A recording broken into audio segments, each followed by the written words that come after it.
ensure that they can provide their families a better life. So we have to be about the future even as we're fighting these fascists.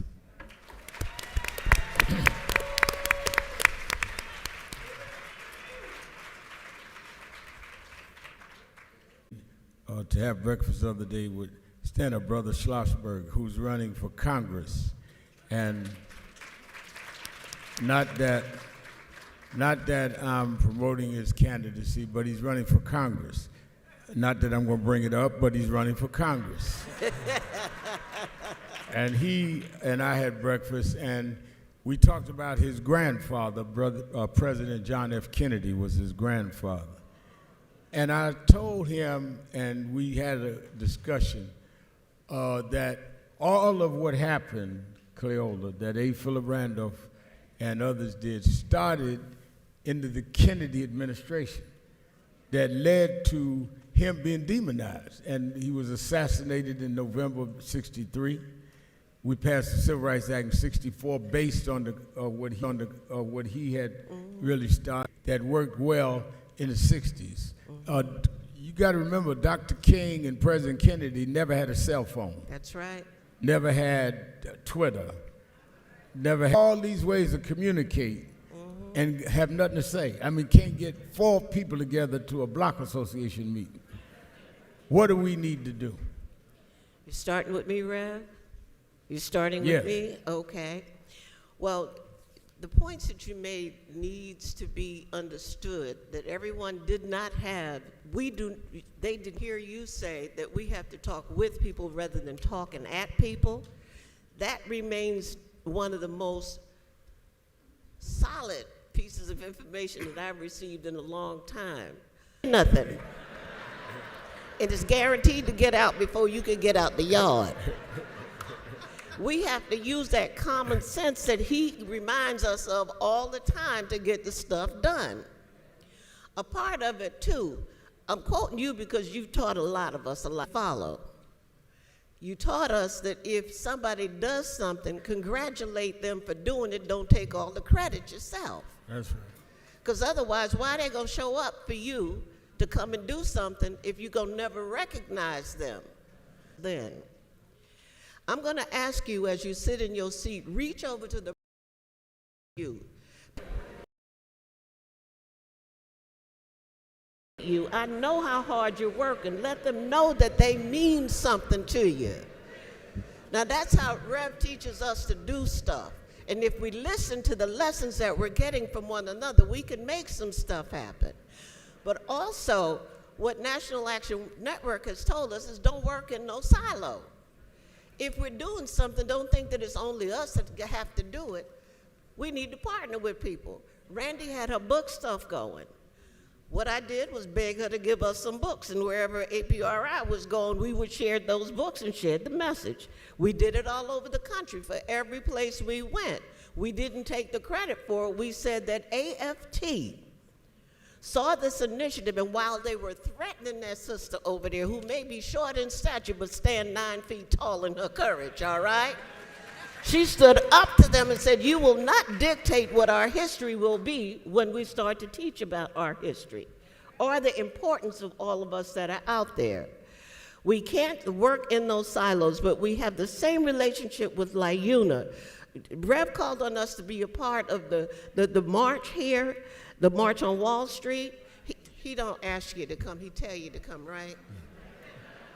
So I called the brothers and sisters here in New York and said, look, LIUNA, y'all got to turn out some folks so that we can show up. By the time we got here and got in line, Rev was bossing me around and all the people from LIUNA and everywhere else, but we lined that street on that march on Wall Street. That's right. So using those resources. When we did the pieces with AFT, as I mentioned before, when we did the pieces with the example that Lee set out with AFSCME, because they had a mean green lean machine, Lord Jesus, those are the rowdiest folks I know, and you want to be with them when you hit the street. And if you are, you know you're going to get some stuff done. But you can name union after union. If we learn to be inclusive and acknowledge the work of others, we do a better job. So, Rev, to answer your question, we've got to be inclusive. Eric? Everything she said, I mean, it's not much left, okay, all right?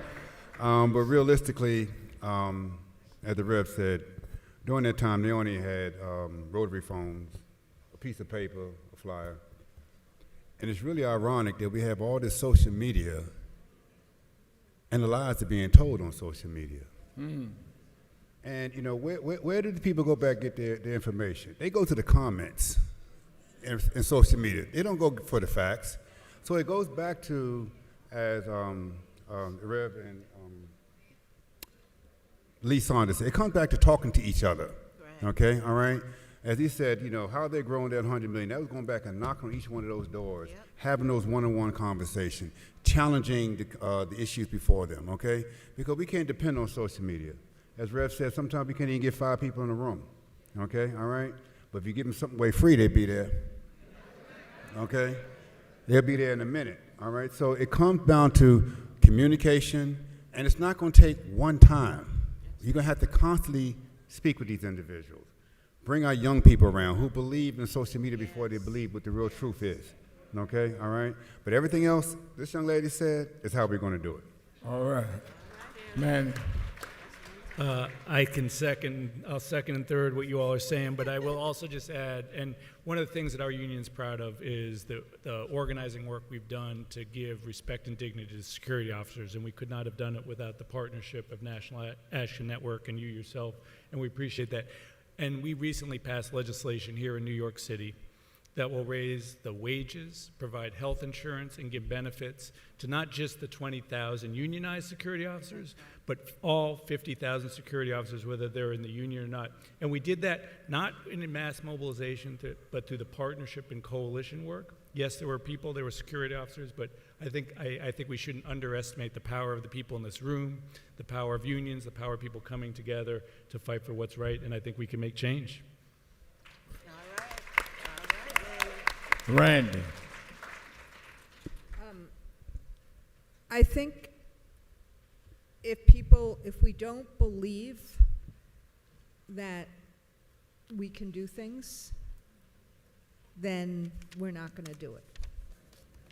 We have to we have to believe in ourselves that there's a possibility of a better future. We have to believe in each other, as Clay just said. And I think we have to create the infrastructure like the March on Washington did in so many years ago, like the No Kings movement is doing. The No Kings movement is not the coalition for everything on everything. But what it is about is people looking at each other and saying, I am not alone in having misgivings about what's happening in this country right now. And there's a whole lot of other people who are also having misgivings and are willing to, in a nonviolent way, be on the streets and do that. And so could you imagine if we had even a bigger, bolder coalition led by Rev, led by so many others, led by labor, led by democracy organizations, led by the civil rights organizations. And in September or October of this year, we have 15 million people on the streets, and then we do the mutual aid we need to do to get to the ballot box and win in November. So a belief in ourselves and in each other that we have the capacity to change, creating that organizational structure, and then doing what we have to do at the ballot box to actually have a better country. Last but not least, our board member, national board member, and the man of the hour, president of AFSCME, Lee Saunders.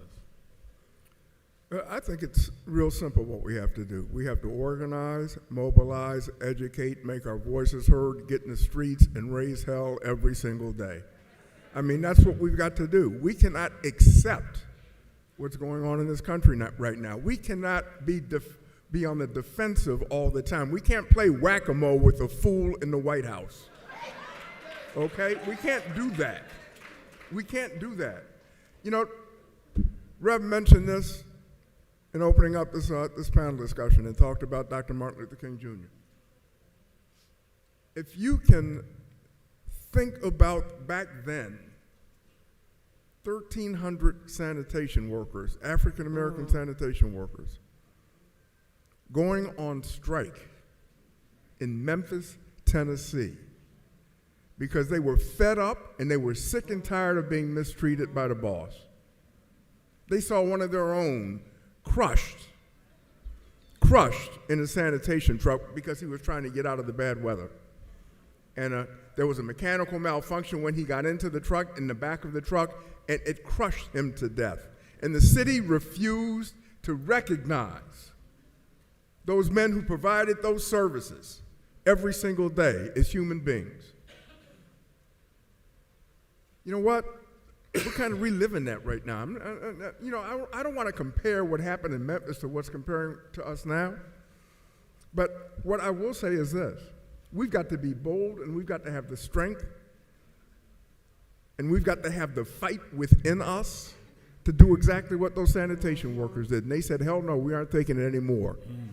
And we're going to fight back, and we're going to make our voices heard. And guess what? When they did that, and then when they stood up, people came and supported them and rallied around them. Dr. Martin Luther King, our community allies and friends, in saying this is not just a fight with sanitation workers.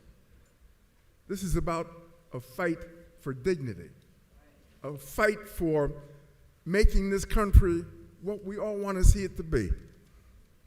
And because of that coalition coming together and fighting together, we were able to win in the city of Memphis at a great cost. At a great cost. But we've got to have that same spirit. And we've got to have that same energy right now. And I'm asking everyone in this room, we cannot play on the defensive all the time. We've got to get on the offensive. And that's exactly what we will do. And we will get on the offense, and if we do it the right way, we will win in November. Make no mistake about it. But it's going to take us collectively to get the job done. All right, give them a hand, our labor leaders. Randy Weingarten, American Federation of Teachers, Lee Saunders, Manny Patrick, and of course, to our Cleola Brown, our real queen, A. Philip Randolph Institute. Give them all a big hand. Eric Bunn of National American Federation of Government Employees. I'm going to bring back our legal panel. I want to go through criminal justice. And then my last thing, and I'm going to let y'all get ready for the dinner tonight, is Roy Conner, the congressman that's really been dealing with the Epstein files, and the victim is going to do a fireside chat before I let you go for today to get ready for the dinner tonight. But Roy Conner's flown in to be with us. So give me 2 minutes, and I'm going to get our... All right, well then bring them on. Let me have Ben Crump bring on our legal panel, criminal justice, my friend, Brother Ramanucci, and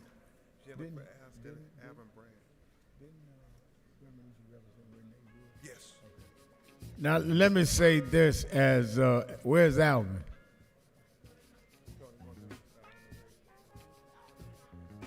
All right. We got our own vice chairman of the board, Attorney Jennifer Jones Austin, and she's vice chairman of the board. And of course, Ben Crump, Attorney General of Black America, and Attorney Ramanucci, who, sit here, don't worry about the sign, I'm in charge.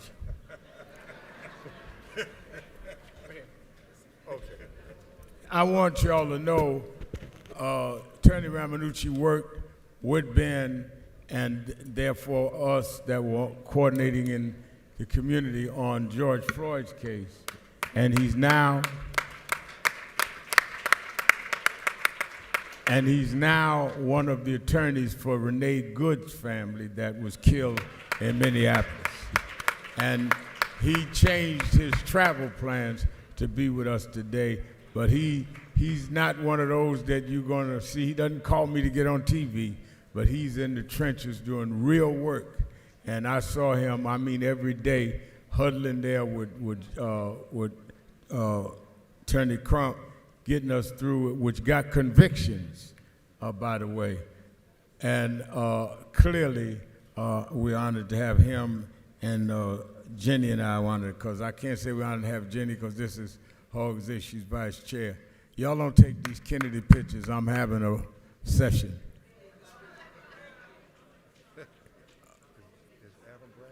Yeah, all right. Come here a minute, Jack. Since everybody want to take your picture, I'm going to let you go out the other exit. This is the President Kennedy's great grandson who's running for Congress, and my new friend. You want to say? Hey everybody, I'm so happy to be here.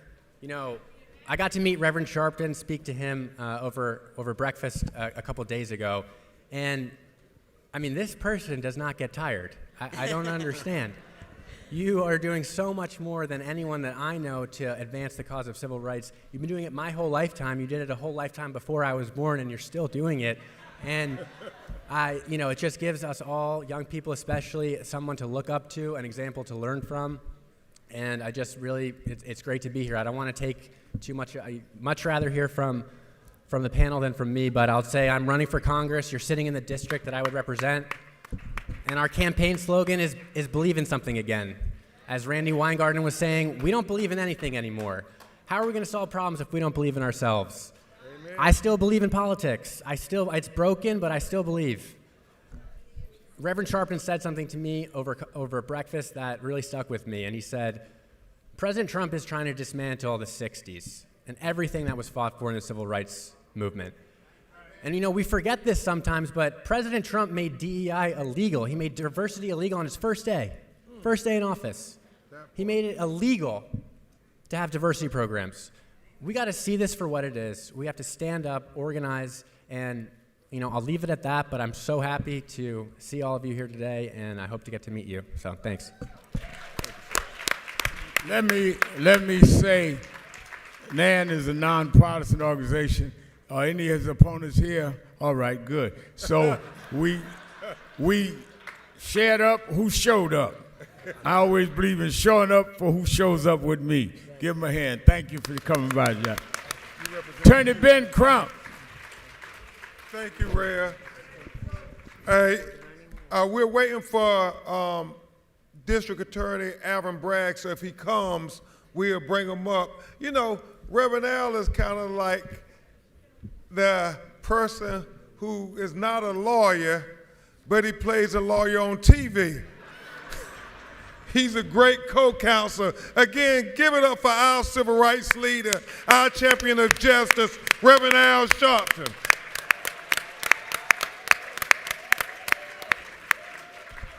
And as we begin this panel, we have about 30 minutes because we're going to try to make up for time, so we're going to get right to the crux of the matter. But it really goes to what Dr. King said in his letter from the Birmingham jail.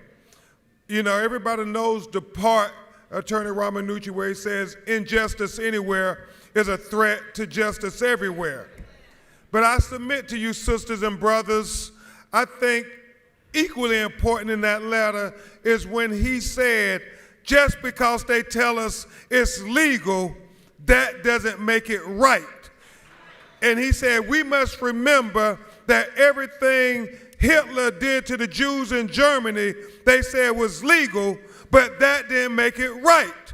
Dr. King said, we must remember that they said slavery was legal, but that didn't make it right. He said, we must remember they said segregation was legal, but he said that didn't make it right. And he said everything they did to that little boy in Money, Mississippi, named Emmett Till, they tried to tell us it was legal, but we must in unison say, but that don't make it right. And I got to tell you, sisters and brothers gathered at the National Action Network Convention on April 8, 2026, it is a lot of stuff that this Trump administration is trying to tell us it is legal, but we must all stand up in unison and say, but that don't make it right. Amen? So we begin there with our incredible panel of extraordinary lawyers. As Reverend Sharpton said, Tony Ramanucci is our brother from another mother. He is one of the leaders of the trial lawyers, head up the congressional delegation to elect lawyers that uphold the Constitution, elect politicians that believe in the Constitution. He was my co-counsel on George Floyd, where we got historic justice. We fought for Botham Jean. Y'all remember the young boy who was shot in his own apartment when the white policewoman came in and they said, you know, she was mistaken, and then she said self-defense after she killed him. Well, we got a $98.5 million verdict on that case. That was great work of our legal team. And now we're fighting for justice for Tyree Nichols. Again, Tony Ramanucci. Thank you.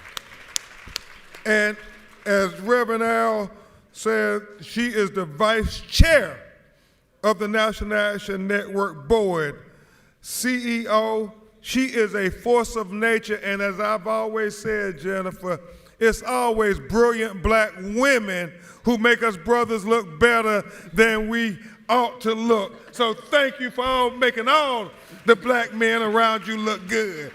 Thank you, Jennifer.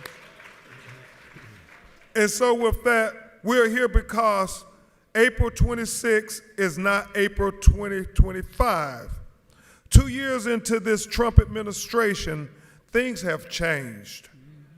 Some changes you see on the news, but most you don't.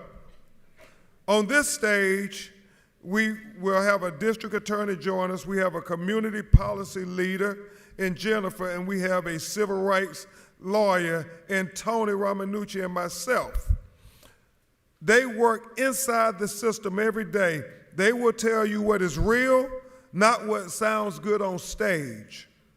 The first question for the panelists, and everybody can tell it from their own perspective, is tell us one thing the Trump administration has done since 2025 that made your job harder. And you can say, I know you got several, but just give us one or two things, Mr. Ramanucci. Thank you, Ben. And you understand why I walk in this man's shadow. I am so honored to be here, Ben, and Reverend Al, and everybody from the National Action Network. Thank you so much. So my one word, and then I'll explain, is zero. Zero.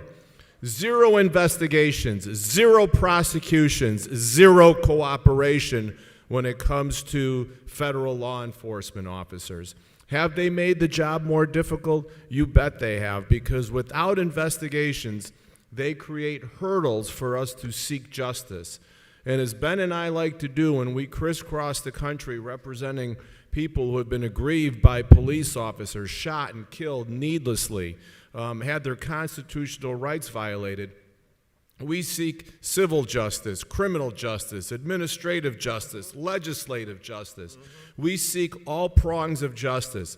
And when somebody puts a brick on your ability to investigate what you know is wrong, Ben was talking about legal but not right. How about illegal and never right? Right? Okay. Illegal and never right. And when you can't investigate, that's what makes our job more difficult. Does not make it impossible. It just makes it more difficult. Illegal and never right. That might sum up this administration. Jennifer? The fact that Donald Trump has taken an axe to pretty much any and all programs that advance opportunity for people in communities of color, for low-income people, that has been the greatest challenge. And why? Because in this nation, we know that if you do not have economic security, if you do not have the ability to take care of your family, you're going to struggle. And one of the things that people don't often know and appreciate is that research demonstrates that in America, 40% of crimes are attributable to poverty. Now, that doesn't mean that poor people are more likely to commit crimes because they're bad people. It means that a lot of crimes are happening because people can't meet their basic needs, right? If you can't buy bread and you need to feed your family, you might resort to something you otherwise would not do, right? You have access to a credit card in your workplace, but you can't afford to buy your children clothes at school time. I'm not excusing it, but 40% of crimes are attributable to poverty. 80% of people who are incarcerated in America self-identify as having little or no income. So when we have a president who takes an axe to critical income support programs, when he cuts off DEI, when he cuts back on college access, eliminates the ability to get student loans for graduate school, and cuts back on the repayment opportunities, the loan forgiveness afforded people in communities of color in the main. When you see all that happening, an erosion of medical benefits, food supports, what does that do? It makes vulnerable people all the more vulnerable. And in this society, we don't really talk about it. We talk about race and crime. We talk about poverty sometimes and crime, but we don't talk about race, poverty, and crime. And what he has done by axing programs and funding that helps people to build economic mobility and opportunity is essentially put more of us on the pipeline to being justice involved. Amen. The cost of justice. Thank you for breaking it down, Jennifer. You know, sisters and brothers, I'm not shy about it, and Tony and probably every civil rights lawyer who had the fortune of having Reverend Al counsel us, we tell you he's one of our best co-counsels, even though he ain't got a law degree. And I call on him frequently and often in the middle of the night sometimes. And I want to call on him while we have him sitting on the panel. Reverend Al, you taught me very early on why we needed to have the federal Department of Justice involved, especially fighting in southern states for marginalized people, especially black and brown people. Can you share with National Action Network Conference why you think the deficit in the Federal Department of Justice is so devastating to us today? Well, I think one of the reasons, and I didn't know sitting here would get me back in trouble, but anyway, one of the reasons that it is so important, particularly in civil rights history and in National Action Network history. National Action Network was started in 1991. I'll give you an example, which will explain what I'm answering your question. Yes, sir. In that year, we were helping to fight the case of Rodney King in L.A. Rodney King had been beaten by police, LAPD, on tape. Yeah. A guy who didn't know him, just happened to be filming, white citizen. And if it hadn't been for the tape, God only knows what they'd have said about Rodney King. The beating of Rodney King led to riots in L.A. And we went out and joined some of the local activists in demanding justice, as we was also saying we need nonviolent protests, because playing into the violence will only make us look like what they want. They want to say Rodney King was out there to do wrong, so you doing wrong makes it look like Rodney King was doing that. We fought the case. They got all the way into the state court. Finally, the police were prosecuted. But local politics kicks in when you deal at state level. It happened to us in New York with several cases. Because local state judges, local state juries are different. So you always went to the federal courts when the state courts were too politicized against you. Yes, sir. And we lost the case. Those police were acquitted of beating Rodney King, even though the whole world saw the videotape. Yep. They said, don't believe your lying eyes. And they acquitted them. We went to federal court and convicted 2 of those police because the federal court took supersession. And this is what we did 30 some odd years. With Trump in office, appointing the federal judges and having the federal prosecutor, the attorney general, it has taken that option off the table. Yeah. So as we sit here April 8, 2026, we have nowhere to go on any of these cases, because you cannot say if the state fails us, we can go to the feds. The feds won't even pick up an investigation. Amen. Because they are committed to not deal with civil rights cases. He has said that. Yeah. We're not making this up. He said that. So that's why I tell people that come November, you're not voting for a Democrat or voting for a candidate. You're voting for your own self-protection. Amen. And just a quick follow-up on that, Reverend Al, because it's breaking news everywhere. Obviously, we saw what they did in Louisville, Kentucky, when the Department of Justice petitioned the federal judge to dismiss the charges of the officers who were convicted federally for killing Breonna Taylor. And, That's right. And now we're dealing with a case just as close with Tyree Nichols in Memphis, because they're doing the same thing. Have you ever seen anything like this by the department or prosecutor saying, we got a conviction and now we saying we don't want to drop the charges? No, it's never been done that I can see where they want to drop charges that were convicted, a jury convicted. Yeah. And they say, don't worry about what the jury said. And they just undermined it. That is why I'm saying that this is not about winning an election, which party you like. They are undermining everything that has been established to protect all of our rights. When a federal prosecutor or a U.S. attorney or an attorney general can negate a jury verdict, then we are not on our way to a totalitarian state. We're almost there. Amen. Thank you, Reverend Al, for your leadership now more than ever. Yes, ma'am, Jennifer. I have seen cases of the reverse. Yeah. Where a judge will see that a jury misunderstood the facts and apply them to the law, and then will actually say, this person is not, you didn't see it, they're not guilty. This was self-defense, or they were acting under duress. But not the flip, where, this person should go home after you've convicted them. None of that. We're living in, the intellectual justification of discrimination, because Rev didn't say this, Jennifer didn't say this. I think they did it because they were black people who had got justice, and they want black people to believe that we can't get justice in America. And even though we can't go to the Department of Justice for help, we can come to the National Action Network to get help, to get justice for our people. Now more than ever.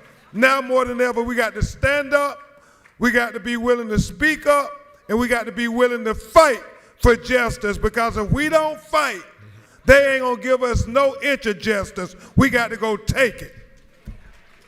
Amen? Amen. And Attorney Ramanucci, as Reverend Al said, you represent our sister Renee Good and her family who was killed by ICE. Can you talk to us about the atrocities that you have seen that ICE has engaged in with the authority of this Trump administration?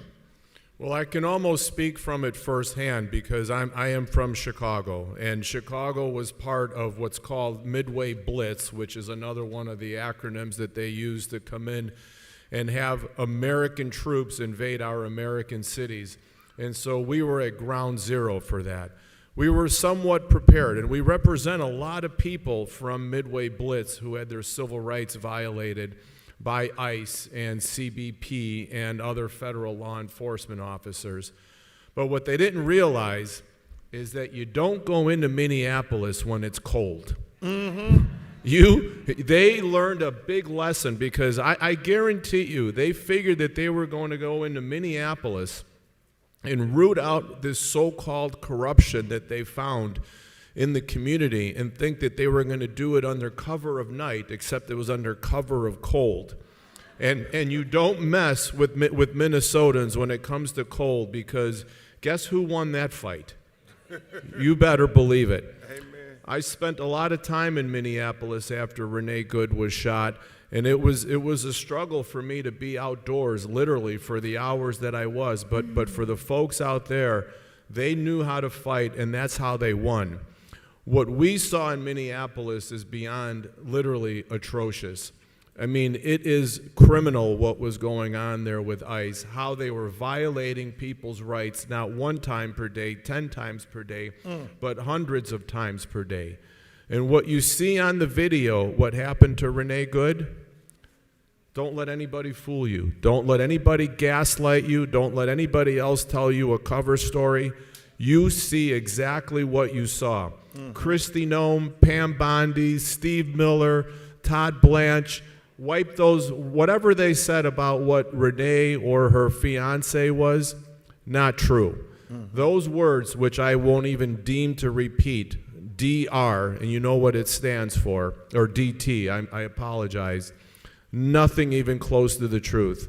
This was a mom dropping off her children back on the way home, and the temerity that they had to call her those words was really crime right there. Hey, thank you so much, Tony. And like Reverend Al has said on many occasions, we stand for justice. It doesn't matter if the victim is black, white, brown, or red. We stand for justice and the fight for civil rights for all Americans. Thank you, Ben. So thank you. I will tell you this. As Black America's Attorney General, I try to live up to Reverend Al's proclamation. And it's real simple. What ICE is doing is a complete assault on the Constitution in every way. I mean, in every way. When you think about the assault on the First Amendment right to freedom of speech and right to assembly and right to the press, I mean, y'all saw they arrested Don Lemon and Georgia Fort for just trying to report on what their devious conduct was. And then you talk about the Second Amendment, they attacked that with our brother Alex Peretti when they said, you know, he was a law-abiding citizen, he had a license to carry a firearm, and you saw the 4 or 5 officers shoot him 10 times, even though he never reached for the weapon or anything. And what did they say, Jennifer? They tried to say, well, you can't have a gun at a protest. And we scratching our heads, Reverend Al, because Kyle Rittenhouse, a 17-year-old white teenager, bought an AK-47 to Jacob Blake Black Lives Matter protest, shot 2 people, killing one of them, and they called him a hero. I mean, it's just crazy. Then the Fourth Amendment, I mean, the assault on the Fourth Amendment against unreasonable searches and seizures, I mean, it is a shame before God. They are kicking in people's front doors with no warrant, no probable cause, based on racial profiling. I mean, they're busting in people's windshields when they're driving. You all have seen it all on TV and social media.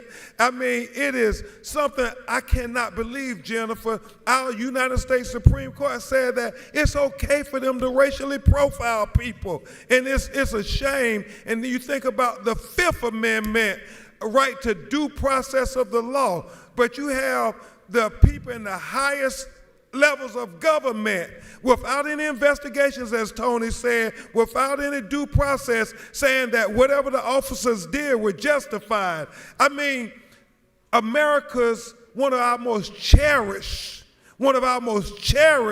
principles as Americans have always been that we are innocent until proven guilty. But now, based on racial profiling, they can stop you and you are presumed guilty until proven innocent.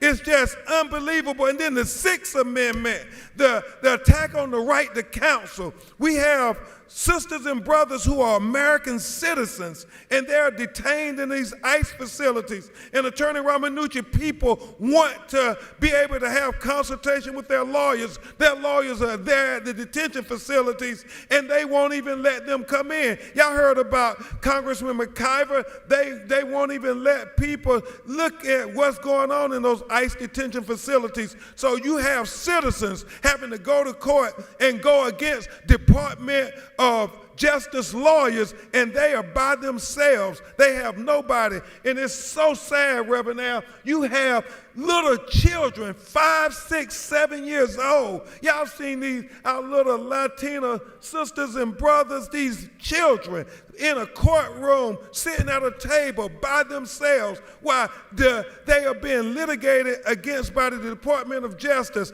I mean, it's not like it's America. It's like it's a third world country. And I got to tell you all, sisters and brothers at National Action Network, you know, it's our Latina sisters and brothers today. But in Minneapolis, they were trying to racially profile people from Somalia. And then in Florida, they are trying to profile our Haitian sisters and brothers. And so I'm just here to tell y'all, a lot of y'all might be able to be resembling people who look Haitian or look like Somalian. So it's our Latino sisters and brothers today. But if we don't all stand up together and fight this racial profiling, it'll be on our brothers and sisters' doorsteps tomorrow. That's right. And That's right. a complete assault. We're going to get back. It's heavy on my heart. The Eighth Amendment, the way they're attacking the Eighth Amendment right against cruel and unusual punishment. I mean, they got American sisters and brothers in these ICE detention facilities. And not just even American citizens, but just even if they're undocumented. They are children of God. Where's the humanity when people need their insulin? When people need their heart medicine? I mean, we had a Haitian brother who called our office. He had a tooth infection. He needed treatment, Tony, and they would not give him treatment. And 6 weeks later, he was dead. Oh. I mean, and nobody's talking about it. And that's why we need Reverend Al on Politics Nation, and we need National Action Network, because we can't get no assistance from the Department of Justice, because it reminds me of what Ida B. Wells said, the great black news journalist. She said the killers are writing the police reports. That's right. Let me say this before you go on. I know I'm not on the panel, but I want to recognize Dr. Stacey Grant, who's the international president of Zeta Phi Beta has entered. I just want to recognize our fellow national leader. Thank you, Rev. Dr. Grant. Jennifer, Washington is reviewing federal grants for housing, reentry, and violence prevention. This is your network's lifeblood. Has any of that money actually stopped yet? And instead of asking churches to replace that money, which they can't, what is the smartest move right now? Lawsuit, lobbying, or something else? So a couple of things. Just a lot of what you shared reminded me of what I was told when I was leading the New York City Racial Justice Commission by the General Counsel to Bishop Desmond Tutu's Truth and Reconciliation Commission. He said to me, be ever mindful that those who created the system created it to persist. He kept reminding me that whatever you do, remember that the people who put these nations together did so for self-serving purposes. When they created the laws, including the Constitution, they did it for self-gain. They didn't do it with the best interest of people who they'd enslaved in mind. And if it was necessary to tear down that system if it was no longer working, that's what they would do. The other thing I'm reminded of are words that my father penned when he said, you know, essentially what we're dealing with is a trinity of racism, capitalism, and militarism, all working to continually oppress people of color and uphold the system. So why are we seeing the surge in militarism in the form of ICE and other? It's because it's a way of intimidation. When you take government forces that should be operating elsewhere and you sic them on your own, essentially what you're trying to do is to get people to submit to that which is unjust. So that's what we're dealing with right now. And then you layer that with an administration, with a president who has essentially already reduced nearly $1 billion in housing supports, reentry supports, recidivism programs for people who are returning from incarceration. What's the intent and the aim there? If you cannot get housing, if you cannot get reentry supports to help you get a job, what do they want you to do? Fall back into trouble. Yeah. It's intentional. Yeah. It's willful. And so when we think about what we should be doing in this moment, it's not an either or. It's an all of the above.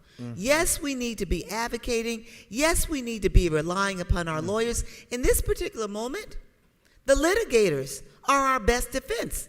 I mean, research is showing right now that the people who are winning in this moment are not congressional leaders. Yeah. It's the litigators. Yeah. It's the lawyers.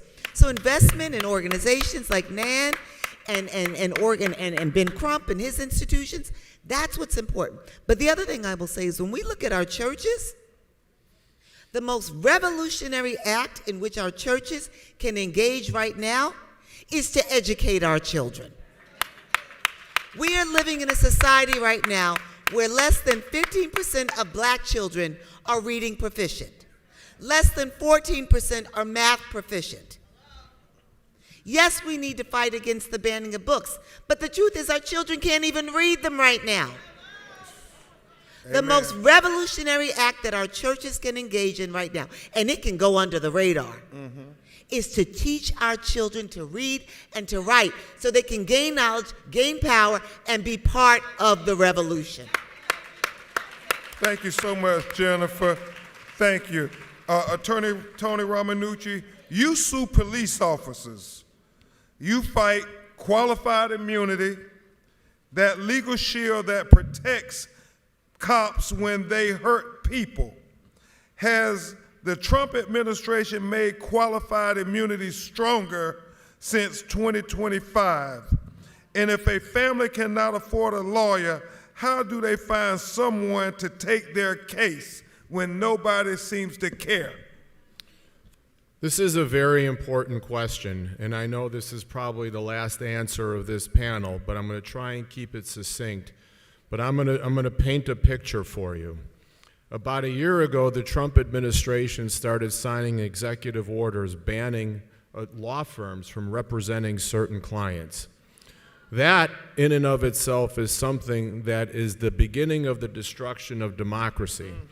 Because when a client cannot hire the lawyer of his choosing, or a lawyer cannot represent a client that wants him to represent, that is the beginning of, like what Shakespeare said, let's kill all the lawyers.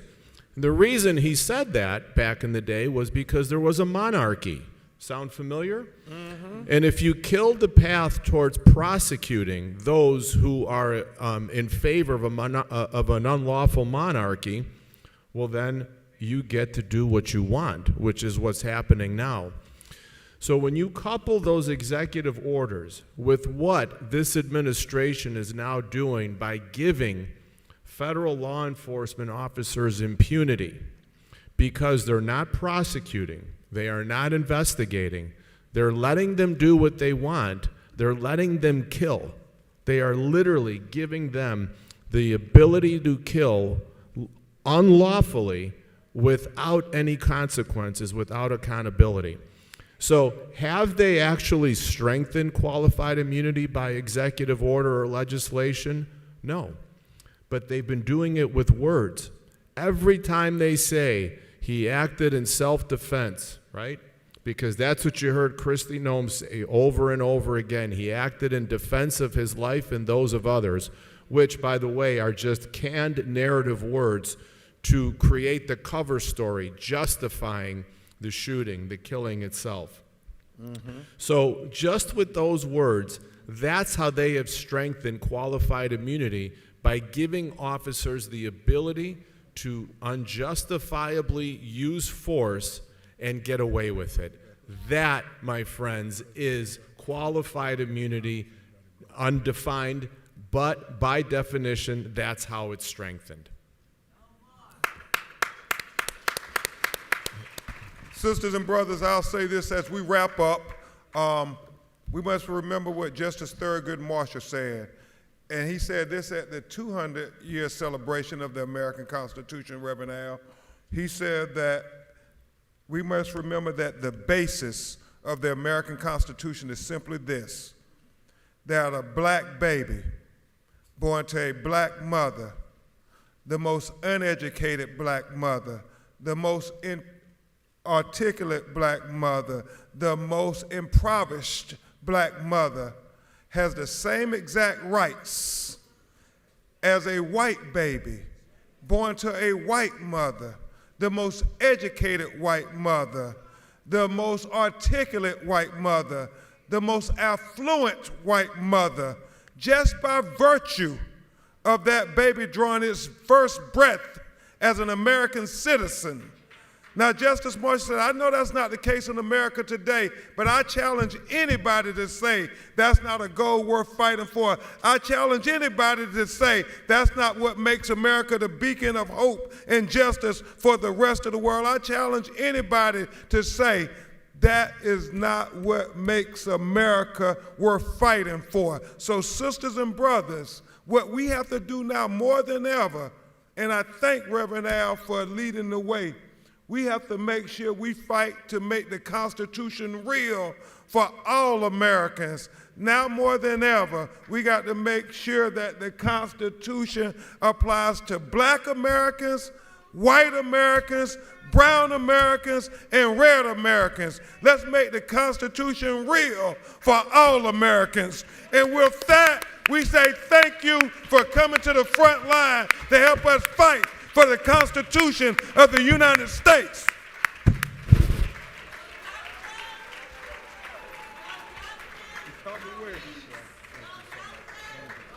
Come on, give it up, Ben Crump, Tony Ramanucci, and Attorney Jennifer Jones Austin.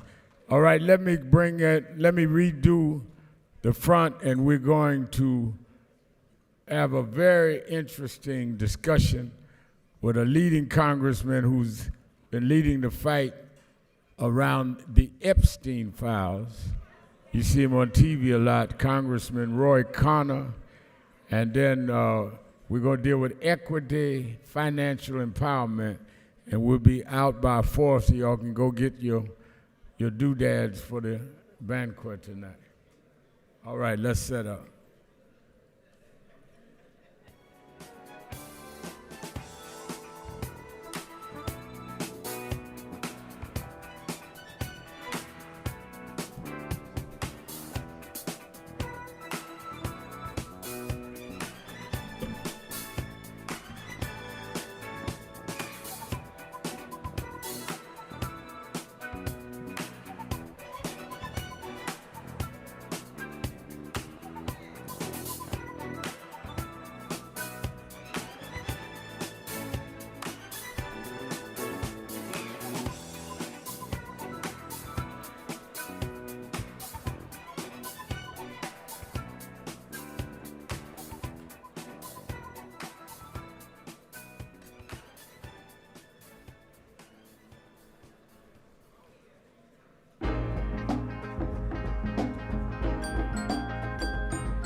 All right.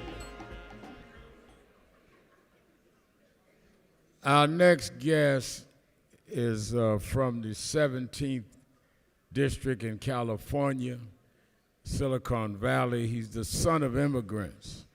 And it's interesting, his journey is a testament to movements, and the promise that this country promised. His grandfather was part of Gandhi's independent movement in India that inspired Dr. Martin Luther King Jr.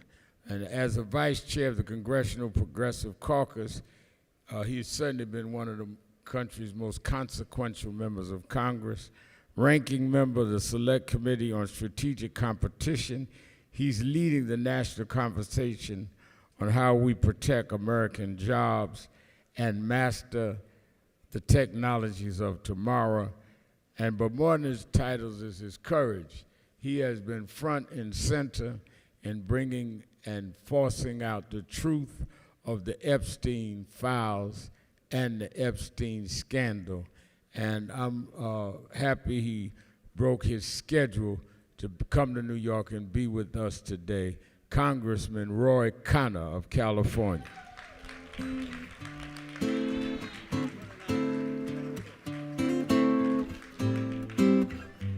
Congressman, thank you again, and I know you went out of your way to be here with us. It's my honor. We have a few things that only you can talk about. But let me start with your being vice chair of the Congressional Black Caucus and ranking member on the Strategic Competition Committee, and I'll get the other issues in a minute.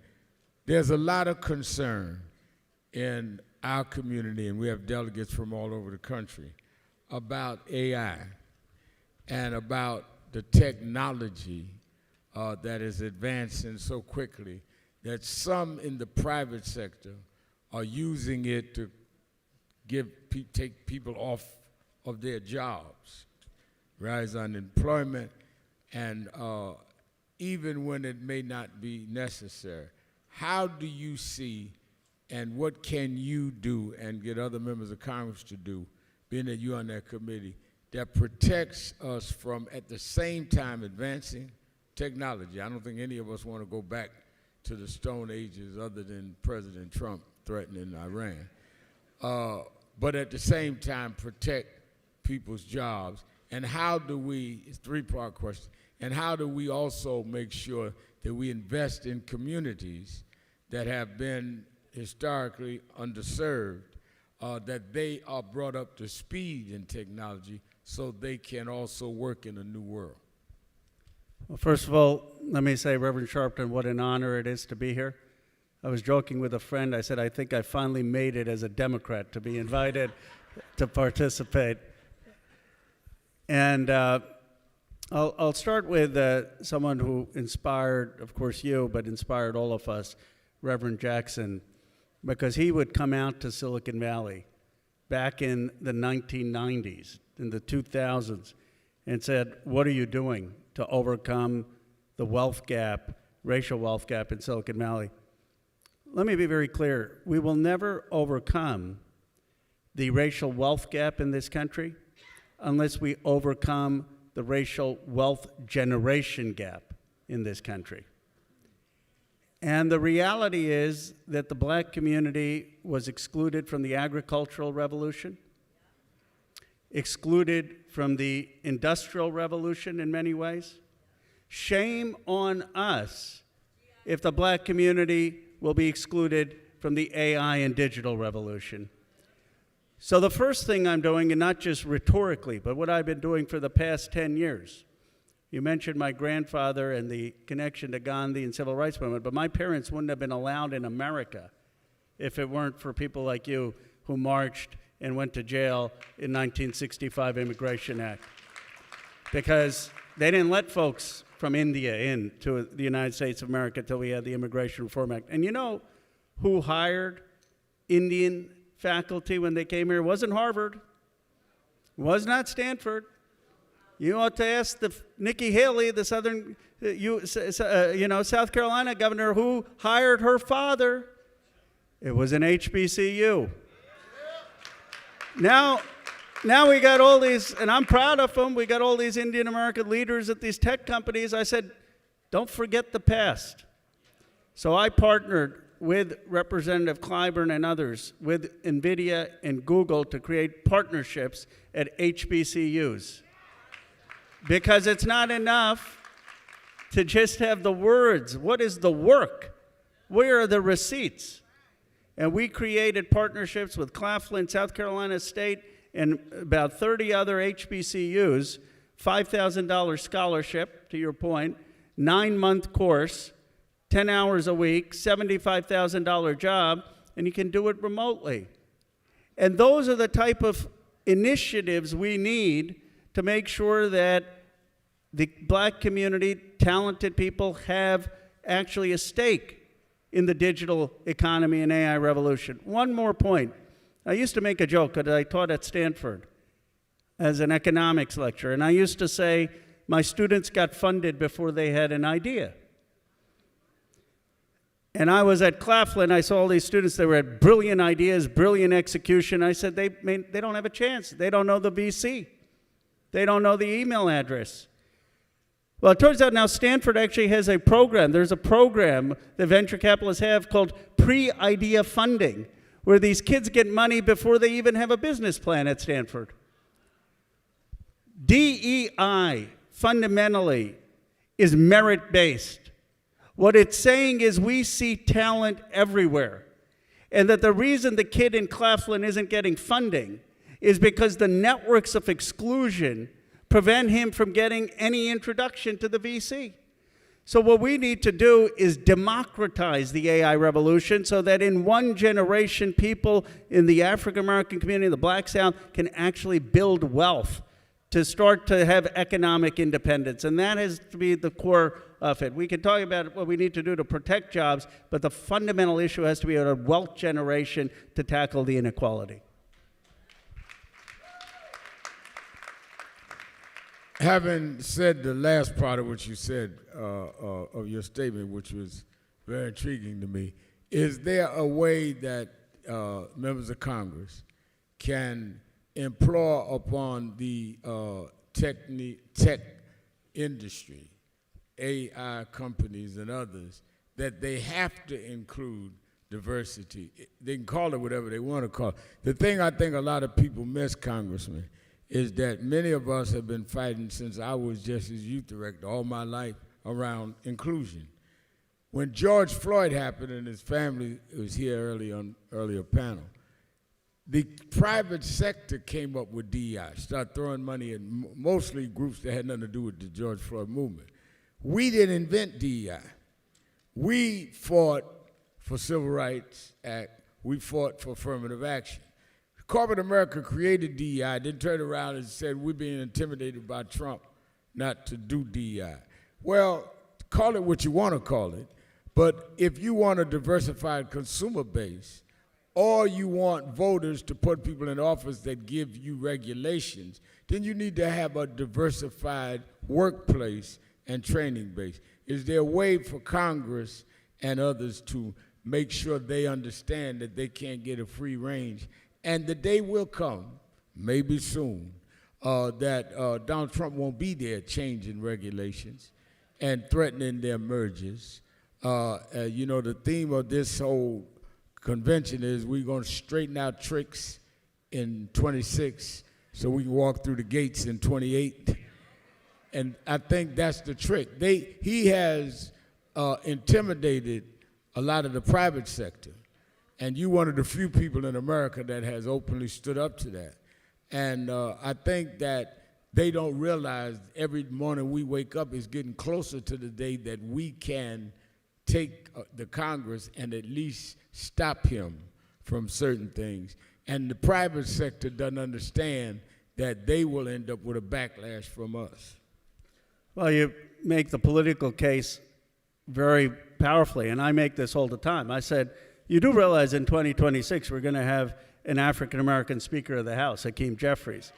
You do realize that when you look at all of the committees, whether it's Maxine Waters or Bobby Scott or Benny Thompson, you're going to have many African-Americans also from the South, in leadership of those committees. the politics of it, as you point out, are going to change if you have exclusionary wealth generation. Reverend, we have 19 billionaires in America who have 12% of the GDP, $3 trillion. Wow. It is 19. 19 billionaires. It is 3 times the wealth concentration of the Gilded Age. 3 times of the wealth concentration of Rockefeller, Carnegie, Morgan, Vanderbilt. You can't have a nation with islands of prosperity and seas of stagnation and despair. It just does not work that way. So there's a political interest, but there is also an economic interest. We're competing with China. There are so many young, talented, passionate people who can contribute to the economy, who have ideas, who have ambition, who have hard work. They just lack the opportunity. They lack the exposure.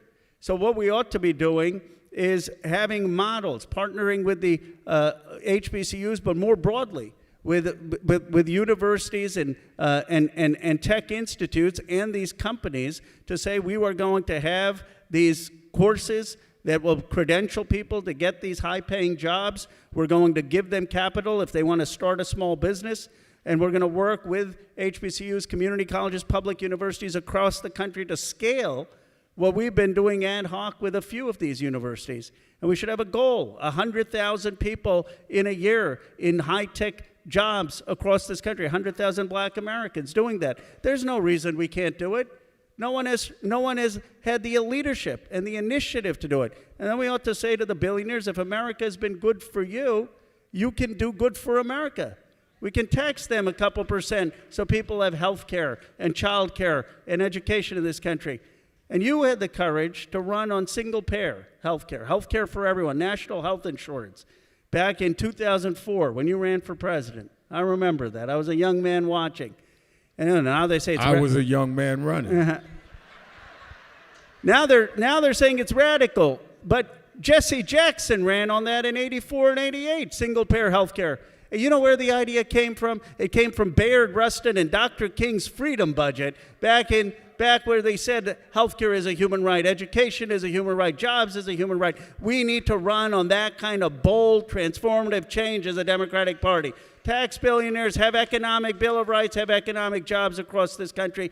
That is not radical. That comes from the civil rights tradition. It comes from A. Philip Randolph. It comes from Bayard Rustin. It comes from Dr. King. It comes from Reverend Jackson. And it comes from you, Reverend Sharpton. And that is the vision that we need for the Democratic Party. As the Democratic Party organizes and mobilizes, how should they strategically do and choose what they do? Because I know that some have been criticized for even going on right wing, the biker incident with one of my best friends and listeners love you, but want to know why you go biker. Tell me the strategy of how we should deal with reaching out.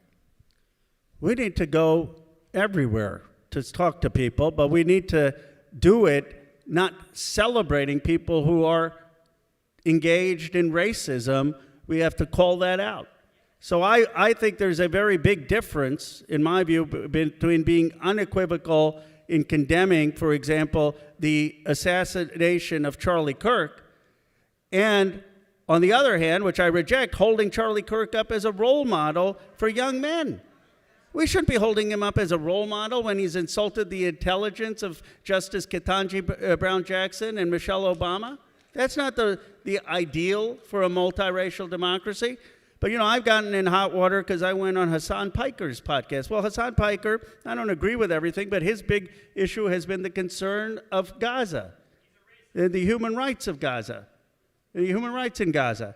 And let me say this, because you spoke out about Palestinian rights, and Jesse Jackson spoke out about Palestinian rights, and Nelson Mandela spoke out about Palestinian rights, and Dr. King spoke out about Palestinian rights before many other people did. We need to have a vision that treats brown and black people with dignity, whether they're in the United States of America or around the world.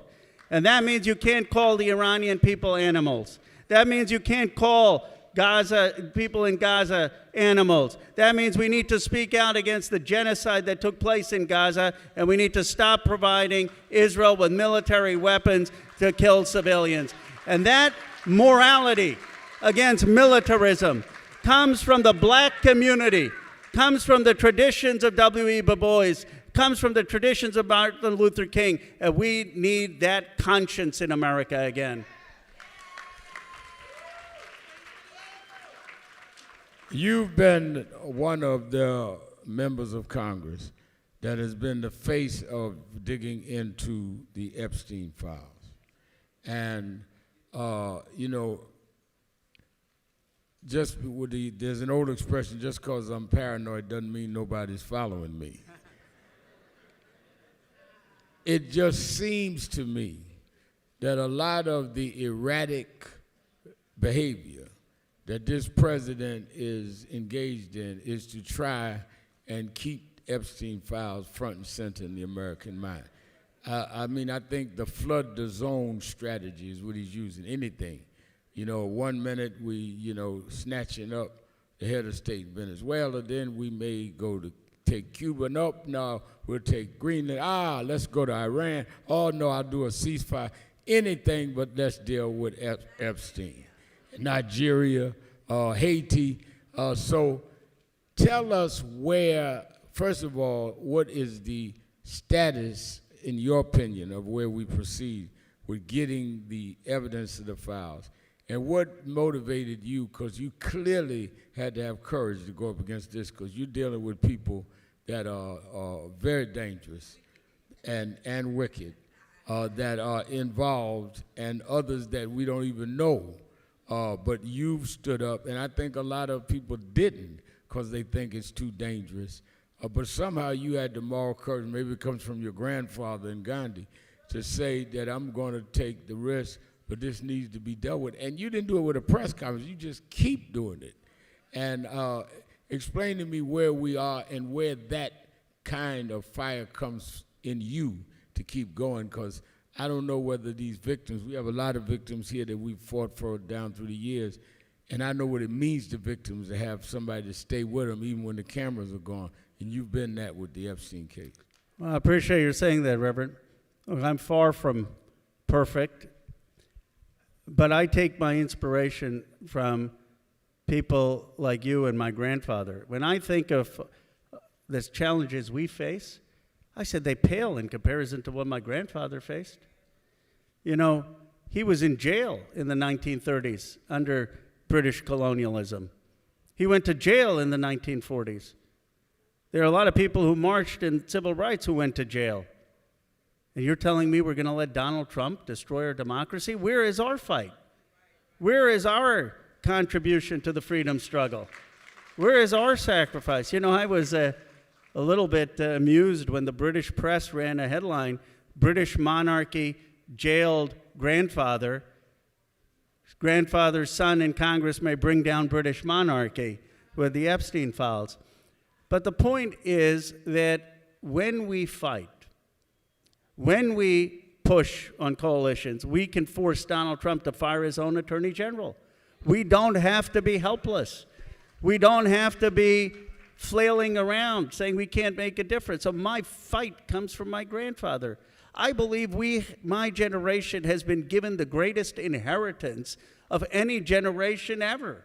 We have not had to fight colonialism in that way. We have not had to fight slavery in that way. We have not had to fight Jim Crow in the way your generation did. You handed us all of this, and you're saying, okay, you got a little work to do before we get to Frederick Douglass's Composite Nation. That they're not just going to hand you a line from Barack Obama on to multiracial democracy. So we need to fight. We need to fight. We're privileged with the legacy that we've been handed. And that's where it comes from. And this Epstein class, this group of people, rich and powerful, who think the law doesn't apply to them, who think that they can rape young girls. And by the way, Reverend, they targeted working class girls. And they targeted girls without fathers. And they targeted girls who were the girls who had immigrant parents. And it was a power issue. And we've seen that issue. Anyone who studied American history knows that issue with black young girls being raped. starting from slavery. We've seen that ugliness in this country. And so I wanted to stand up against a class that thought that they did not have to obey the law, and that we'd stand up for one system of justice. And I'm going to continue to fight. We've had 3 million files released. We're going to fight till we get the 3 million others released. I've had a partner in Thomas Massie to do this in a bipartisan way. We've got billionaires against us, billionaires spending against us in my district, against Massie's district. But you know what? There's some things that people, when you stand for justice, people have your back. And that is what this fight is about and why I'm committed to continuing it. What's the status of where everything is now? Well, right now we've got Pam Bondi, who just today said, "Oh, I'm not going to come to testify before the committee, because I'm no longer Attorney General." Well, they chased down Hillary Clinton to testify, even though she hasn't been in office for 20 years. We're going to force Nancy Mason and I are working in a bipartisan way to force Pam Bondi to appear. We're going to force Todd Blanche to appear. We're going to get any person who went to Epstein's Island to appear, and we need to start prosecutions against some of these rich and powerful people who raped these young girls. And I am committed to fighting this with the Oversight Committee and with Thomas Massie till I am in Congress, and I'm committed to making sure that whoever the next president is, they will start the prosecutions of rich and powerful people who abuse and rape these young girls. If Pam Bondi resists coming or doesn't come, can she be held in contempt, and will there be any sting to that?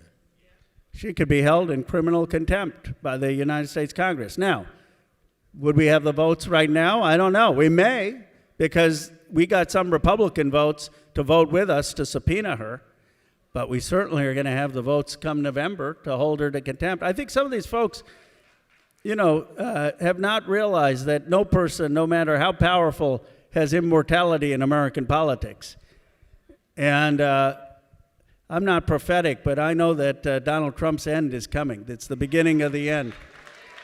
And there are some Republicans who are starting to see that he's going to be a lame duck come 2026. And they're already ducking for cover. So you're going to see more and more people jumping off the ship, more and more people holding people in contempt, and more people saying, you know what, it was fine being protected with Donald Trump, but he's not there. I don't want to go to jail. I don't want to get myself in trouble and destroy my life. And by the way, when we end the Donald Trump era, we need healing, and of course we need a forward vision, but we also need accountability for the crimes he committed and the people who committed those crimes.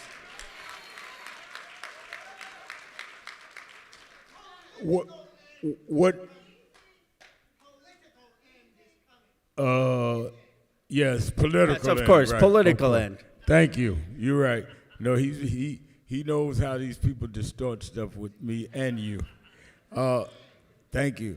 Let me ask this: if you were able to give the Democratic Party, Hakeem Jeffries and others will be here tomorrow, how they need to campaign to win, and because a lot is at stake. But the question is, are they reaching people enough to bring them out? What advice would you give your party?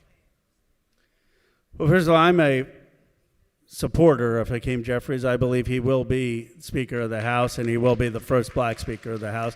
And I believe he will do that with unanimity. But I would say we need more moral clarity in our party and conviction in our party. I called for the 25th Amendment and impeachment when Donald Trump threatened genocide of the Iranian people. And I'm tired of people saying, well, do we have the votes? What does the polling say? What do the swing voters think? What are the tactics? How about a president of the United States should not threaten genocide for a civilization? How about America should not be threatening starvation of Cuba with a fuel blockade? How about we are going to stand for human rights in this country?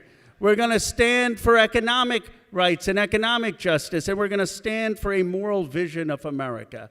What I would say is the Democratic Party, we need to let it rip a little more. We need to talk about our moral vision a little bit more. We need to be conviction-based.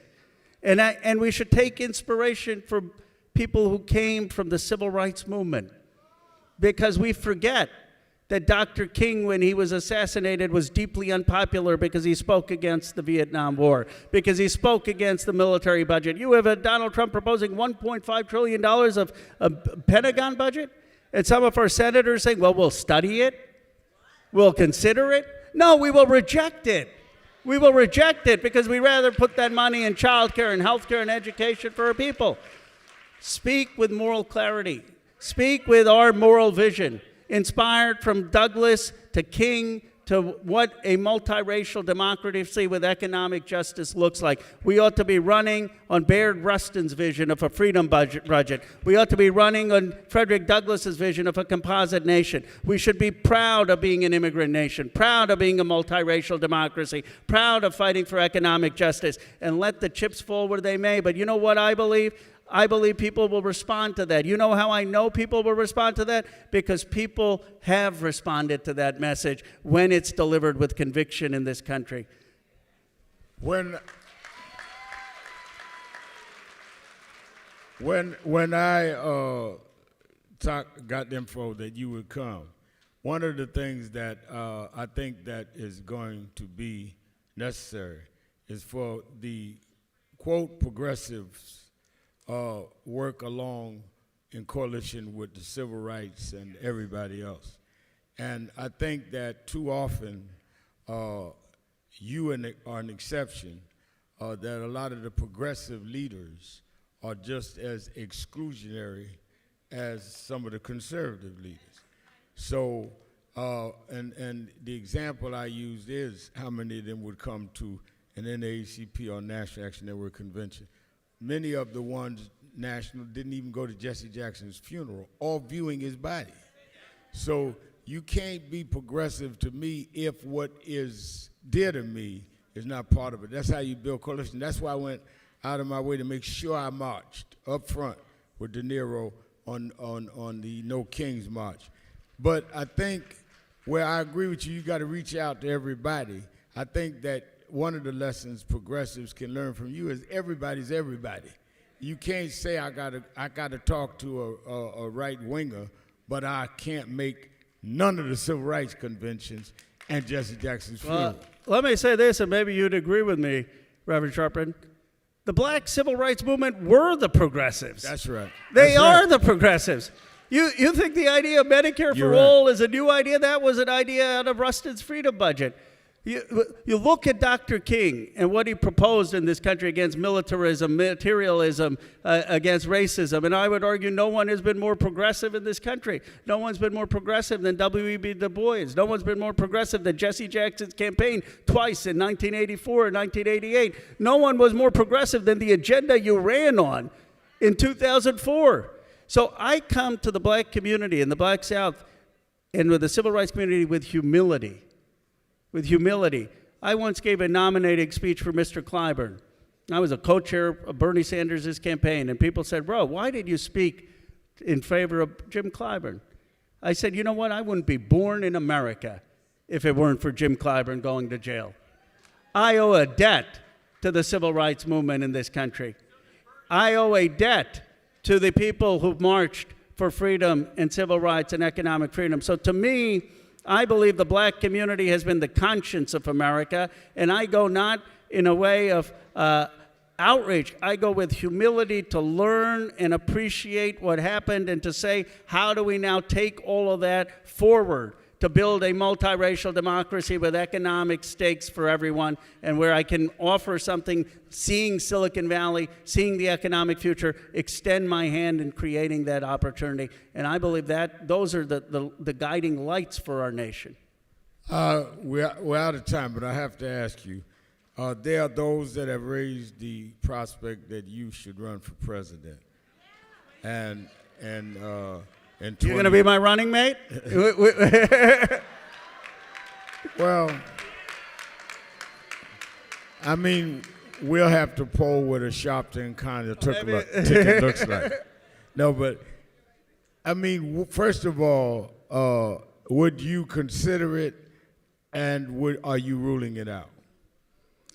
Well, first of all, and I'm not saying this to avoid, I'll give you a direct question, but our first focus has to be to make Hakeem Jeffries Speaker of the House. Because you could rest assured Mike Johnson is not going to be swearing in any Democratic president in 2029. So we need the House of Representatives to stop Trump's corruption and to make sure we have any shot at 2028. But look, I believe I offer two things for why I will consider it to America. One is I represent the economic future, and I have a clear roadmap of how we're going to make sure every part of this country has an economic stake in the future, whether that is workers having equity, whether it is the Black South being part of the AI revolution, whether it is making sure that families actually have economic independence with health care and child care. I have a comprehensive economic vision, and I believe that people need an economic vision.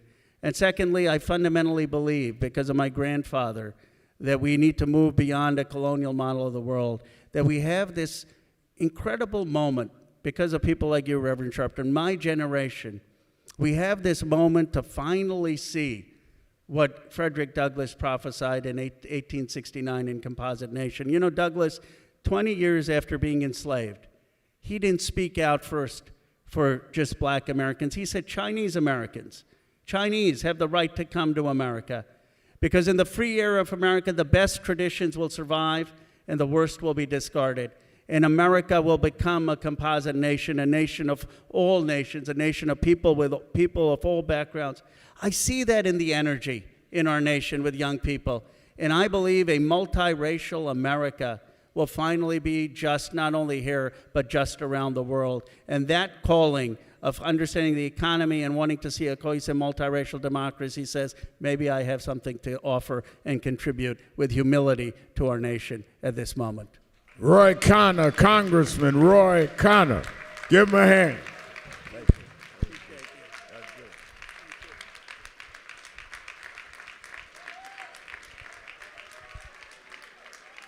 All right, let us bring on our equity panel, and then we're getting ready for the dinner. You don't want to miss this, Black Wealth and Equity.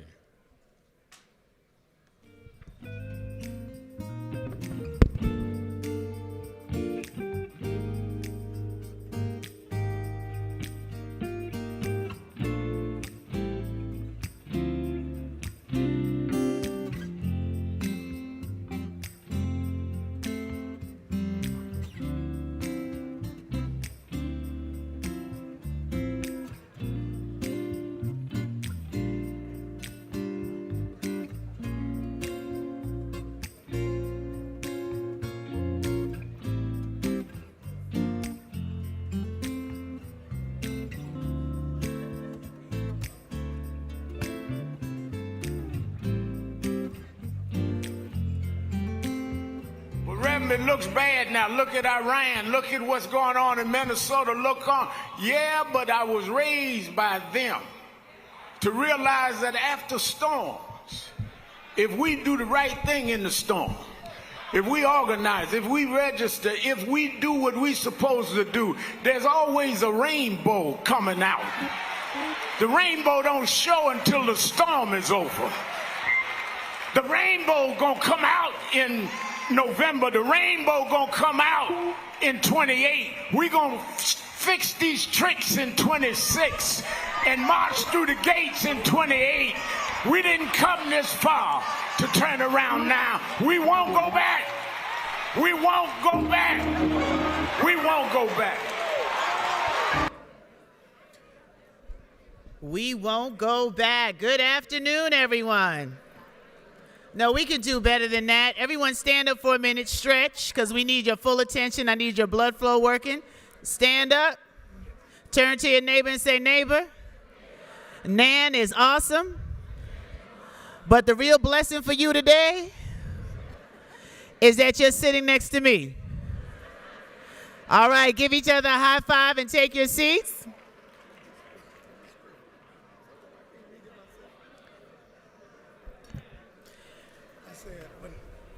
Somebody to do My name is Dr. Stacey N.C. Grant. I'm the international president and CEO of Zeta Phi Beta Sorority Incorporated and the chairwoman of the Divine Nine Council of Presidents and founder of the Faithpreneur TV network. I'm Jamaican. I have a lot of jobs. All right. But I'm excited to be here with you today for the Equity Blueprint, a new strategy for home ownership and wealth. Joining me today is the Honorable Mercedes Narcisse, Council Member of the 46th District for New York City Council. Reverend Dr. Adolphus C. Lacey, pastor of Bethany Baptist Church of Brooklyn. Jamie Smart, president and CEO of the New York City Housing Partnership. Unique N. Brady, VP of Customer Growth Segments, lead at Wells Fargo Home Lending. And Ashley Thomas III, president of the National Association of Real Estate Brokers, affectionately known as NARAB. Let's give all of our panelists some love. Y'all sound like your hands getting tired. Just give them some love. So this panel, in honor of the 35th year of the National Action Network's movement, we recognize that housing stability is a cornerstone of civil rights, economic dignity, and generational wealth. At a time when affordability pressures are rising and home ownership remains out of reach for far too many, our Black families are suffering, and this conversation will focus on practical, actionable solutions. We're bringing together leaders from public policy, faith, housing development, finance, and real estate to explore strategies that expand access, protect ownership, preserve family wealth, and create stronger pathways to home ownership and long-term economic stability. Can we give a round of applause to Reverend Sharpton for keeping this work alive for 35 years? So let's just dive right in. I'm going to start with three of our panelists on this question: Councilmember Narcisse, Ashley Thomas, and Jamie Smart. We're in a national housing affordability crisis that is pricing people out of their own neighborhoods. New York City is facing a crisis where hundreds of thousands of Black New Yorkers have left the city. At the same time, residents across the country are using housing platforms to help cover rent, mortgages, or rising property taxes. With many cities and towns included, even across the river in New Jersey, we are ensuring that residents can reap benefits. We know the World Cup is coming, and we need to be prepared. But in New York, that legislative freedom has and is being stopped. So I'm going to ask, Council Member, why is the legislative fight for the freedom to host so critical for New Yorkers who need extra income to stay in their homes? And that's my first shout out to the sponsor of this panel, Airbnb. Dr. Grant, I want to say thank you. I want everyone here to understand what's going on. We had a local law 18 that took place. It was well intended to take out the bad players, the bad actors, people that was buying home in our neighborhood and change them into a hotel. And those are the reasons that local law was passed. But at the same time, we, especially the Black and brown communities, losing out. Because right now, we have so much pressure with paying bills in New York City, paying taxes in New York City. So we need to look at it to see what is the best way we can bring solution to that problem. Right now, we're talking about over 200,000 Black folks left New York City because they could not afford it. Over 200,000. And in the Black community, my community, for instance, I represent 46th District, which cover Canarsie, Flatland, Georgetown, Bergen Beach, Mill Basin, Mill Island, Marine Park, Garrison Beach, and Shipshead Bay. And East Flatbush, Crown Heights for district leader. I have seen it firsthand, how black community having difficulty to hold their home. So now we said that we can bring solution to the problem. 948A, look, the law that I'm pushing forward is to making sure that folks, instead of having 2 hosts in their house, they host 2 people, 2 guests, now they can do 4. And they can have lock in on their own bedroom. That's not disturbing anyone. And actually, they can pay their taxes. They can help them to stay in New York City. So that's the solution to the problem. And thank you. Yes, we can give a round of applause because we can talk about the problem all day, but that's a solution, and we appreciate you being at the table to advocate. So before I go to Jamie, I want to come to you, Ashley. We're talking about opportunities with this law passing. You work with NARAB, with real estate investors, those who have their own properties, investment properties. What is your take on how NARAB is pushing forward the need for these opportunities in this bill to pass? Thank you, Dr. Grant. I think, one, we have to realize how we got here in terms of policy. It's something that we've always been engaged with, but it's actually, home ownership has actually changed. It's about profit over people. It's about fees over family. And so we need to get back into understanding that the American dream was about owning a home.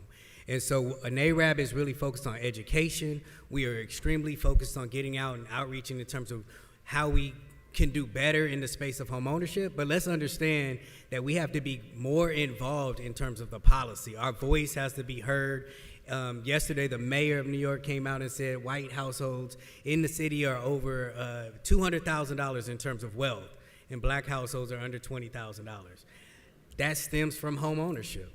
It does. The first 35 years of FHA lending, which most black people of color take a part of in buying their first home, for the first 35 years, only 2% went to people of color.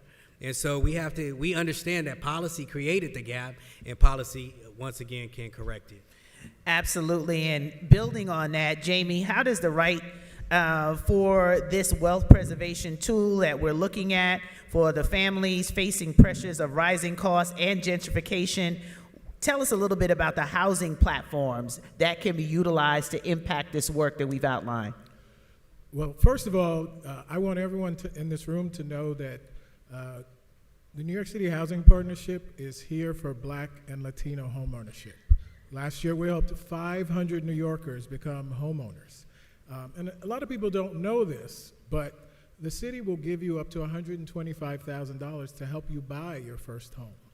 And it is intentional that this information is not out in the general public. So in any forum I go to, it's the first thing I say. We helped 500 people become homeowners last year, but that number should really be like 5,000 people. So please visit our website, and we will guide you through the process. Because as the panelists just mentioned here, it's very deliberate. These tools have been used to exclude Black and Latinos from home ownership. And New York City right now has an economic base of about $3 trillion. But it didn't get $3 trillion unintentionally.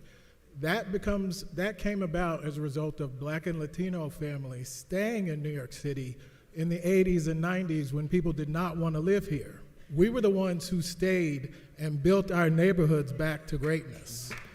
So to now be told that we cannot use our homes for short-term rentals, while the more and more fees and fines get piled on. The city just introduced composting fines and fees last year on top of the tax burden. All these things are working together to actually drive people out of the city. So we are squarely on the public policy platform with Councilwoman Narcisse to support tools that will help Black and brown brown people become homeowners. And we will continue to talk about these things in a way that's very significant. We appreciate that. You said $125,000 towards buying your first home. I just wanted to say that for Sister Cantaloupe, who might be in the back and didn't hear. So we need to connect with you. Just tell us really quickly your website before I go over to our sister Uniquely to talk about Wells Fargo and some of the financial implications. How can they find out where to find you? Housingpartnership.com. The New York City Housing Partnership, a lot of people don't know, was founded by Mayor Koch in 1983, and boy, would he be he'd be astonished to see me being the CEO today. But that is nothing but the spirit moving, I tell you, that I'm now the CEO of an institution that Mayor Koch, of all people, created. But housingpartnership.com, we are ready to work with you. God has a way of working in mysterious ways. So now we're going to go over to you uniquely to talk about the years of commitment that has happened from the banking sector. Black ownership still remains significantly lower, as we've just heard, than the national average. So from the perspective of one of the country's largest lenders, what is the current state of home ownership for Black families, and understanding how Wells Fargo is using an equity blueprint to address the credit and mortgage hurdles that have historically locked too many people in our community out of the market? Well, thank you, Dr. Grant, and it's an honor and it's exciting to be here along with my colleagues at Wells Fargo at the NAN convention to have this critical conversation about housing. And when we talk about the progress among Black families and homeownership, it's important to note that there has been progress made. And where we're seeing challenges is that the gap, the national homeownership gap and the gap between Black homeownership, the disparity is still large and it remains persistent. And that's where the real challenges are lying and where we're wanting to see more growth. And part of that comes from the long-standing challenges, the barriers to homeownership that we've seen. This is the wealth and income gaps, inventory shortages, limited access to affordable housing, the rising interest rate costs that we've seen kind of ebb and flow over the years. And these are really situations that are outside of any one entity's span of control, but it's a space that Wells Fargo is focused on being active in ways that we can present solutions and a path forward. And so one thing that we have seen when there's a strong demand and readiness when it comes to Black families and home ownership, and if you look at what the industry and the GSEs qualify as readiness, that's having the credit and the income to qualify for a mortgage. And that demand is strong and it's prevalent among Black borrowers.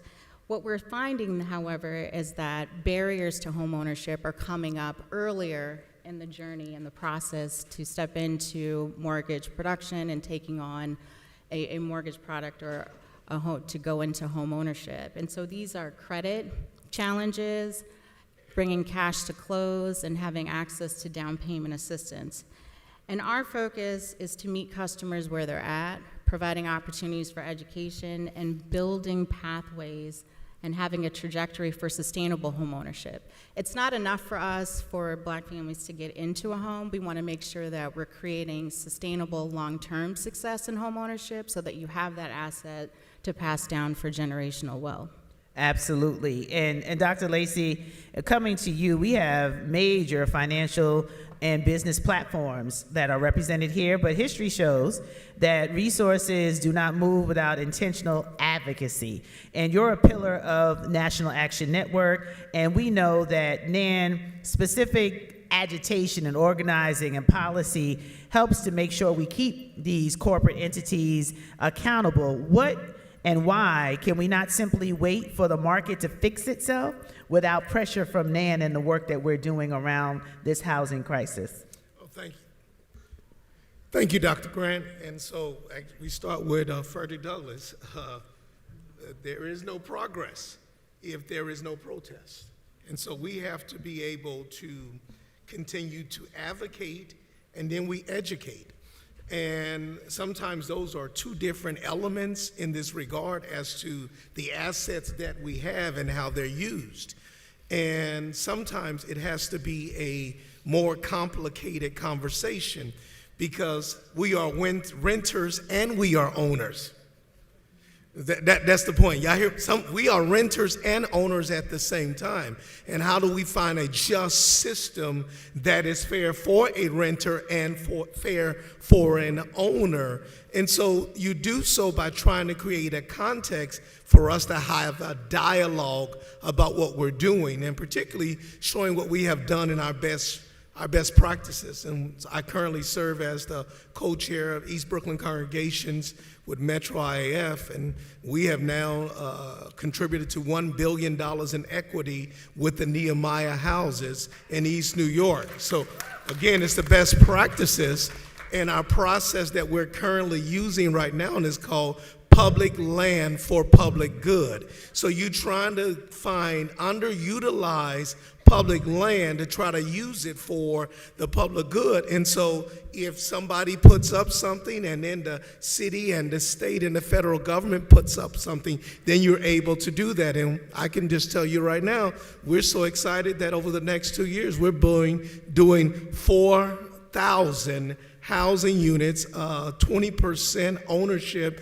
and 80% rental. You know, so those are the things that we try to do, but you do so in partnership with a moral imperative to say that we have to do something. That's the deal. You can't sit still with this affordability gap and just sit out, as we have already heard multiple times, but don't let it shock you.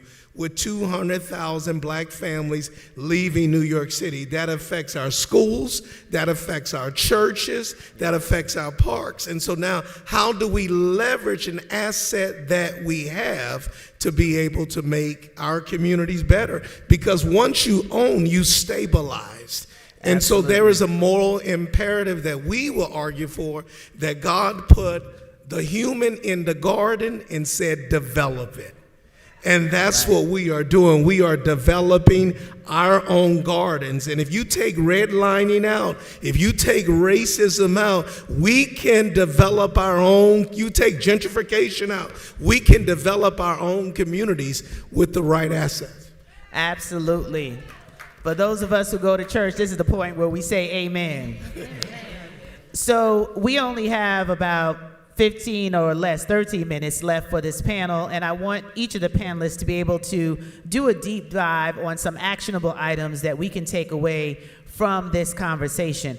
I'll start by sharing, as the chair of the Divine Nine, that's the Council of Presidents for the National Panhellenic Council, each of us are committed to making sure that our members are aware about our work in economic stability. I want to thank NARAB and NAN for being one of our national partners. So let's round of applause for both of them as we continue this work in our members and the communities that we serve. But we have debt theft, we have stolen property issues.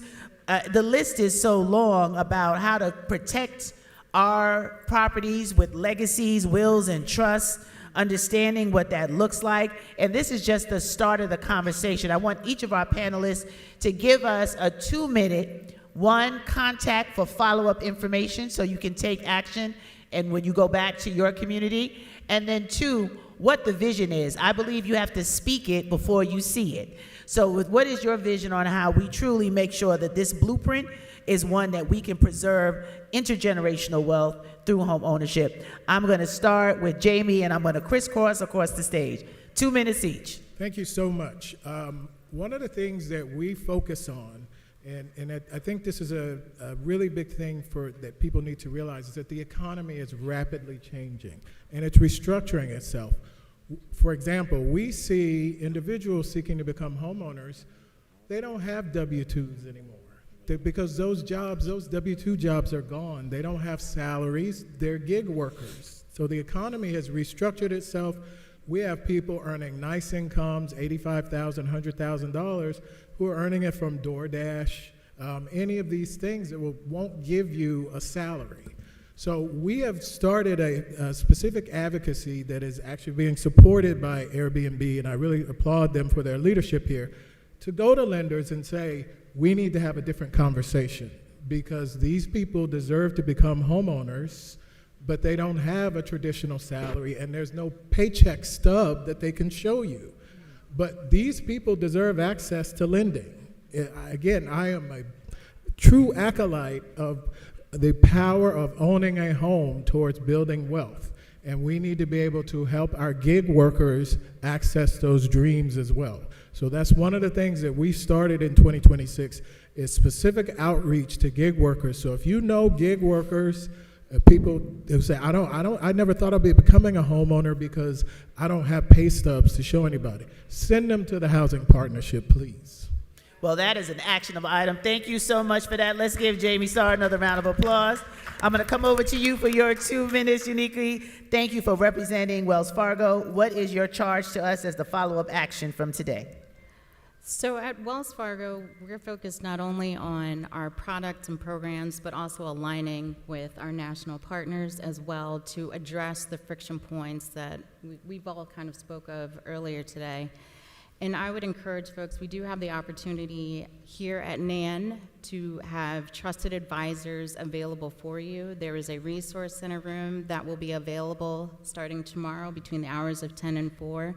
This is an opportunity to engage in one-on-one conversations. Within the room, we've brought together our partners in collaborative effort to provide housing and credit counseling on site, the opportunity to talk to loan officers firsthand about the homeownership journey, to understand from real estate professionals with our partners at NAREB on what properties are available across the country. These aren't just for folks who are here in New York City, but an opportunity if you're in other municipalities across the country to have those connection points.